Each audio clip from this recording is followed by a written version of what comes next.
Hi friends इनकी நம்ம சேனல்ல மேரி பிஸ்கட் வச்சு ஒரு டேஸ்டியான அல்வா எப்படி செய்யறதுன்னு பார்க்கலாம். இதுக்கு ரெண்டு பாக்கெட் மேரி பிஸ்கட் எடுத்துர்க்கங்க. ஸ்டவ் ஆன் பண்ணி ஒரு pan வெச்சுக்கோங்க.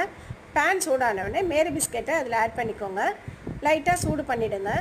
இப்போ ஒரு 1/2 லிட்டர் பாலை காய்ச்சி எடுத்து வச்சிருக்கேன். அதையும் பிஸ்கட்டோட ஆட் பண்ணி நல்லா கலந்து விடுங்க. பிஸ்கட் நல்லா பால்ல ஊறி வரட்டும். ஒரு மேஷர் வச்சிட்டு நல்லா மேஷ் பண்ணிக்கோங்க. இப்போ இனிப்புக்கு சுகரோ இல்லை நாட்டு சர்க்கரையோ ஆட் பண்ணிக்கோங்க. நான் இன்றைக்கி நாட்டு சர்க்கரை ஆட் பண்ணியிருக்கேங்க. அப்போ தான் பார்க்குறதுக்கு கலர் நல்லா வரும். இப்போ இது கூடவே தேவையான அளவு நெய்யை ஆட் பண்ணிவிட்டு நல்லா கலந்து விடுங்க. பிஸ்கெட்டு நல்லா பாத்திரத்தில் ஒட்டாமல் நல்லா சுருண்டு வரட்டும். இந்த ஸ்டேஜில் இன்னும் கொஞ்சம் நெய்யை ஆட் பண்ணிவிட்டு நல்லா கலந்து விடுங்க. இப்போ பாருங்கள், பாத்திரத்தில் ஒட்டாமல் நல்லா சுருண்டு வந்திருக்கு. இந்த ஸ்டேஜில் நம்ம முந்திரியும் பாதாமையும் சின்ன சின்னதாக பொடியாக கட் பண்ணி வச்சுருக்கேன், அதையும் ஆட் பண்ணிக்கோங்க. அவ்வளோதாங்க, சுவையான பிஸ்கட் அல்வா ரெடி ஆயிடுச்சுங்க. இந்த டிஷ் உங்களுக்கு பிடிச்சிருந்தா லைக் பண்ணுங்கள், ஷேர் பண்ணுங்கள், மறக்காமல் சப்ஸ்கிரைப் பண்ணிவிடுங்க.